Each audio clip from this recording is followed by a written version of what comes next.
దానమిచ్చి చెడ్డాడు కర్ణుడు, రాజ్యం ఇవ్వక చెడ్డాడు దుర్యోధనుడు.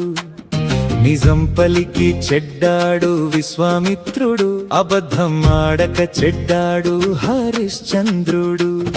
అహల్యను తాకి చెడ్డాడు ఇంద్రుడు, సీతను తాకాకున్నా చెడ్డాడు రావణుడు. ఎలా బతికినా వేలెత్తి చూపుతుంది లోకం, ఏం చేసినా విమర్శిస్తూనే ఉంటుంది లోకం. నీకు నచ్చినట్టు నువ్వు బ్రతుకు సోదరా, అందరూ మెచ్చేలా బ్రతకాలంటే కాదురా. నీకు నచ్చినట్టు నువ్వు బ్రతుకు సోదరా.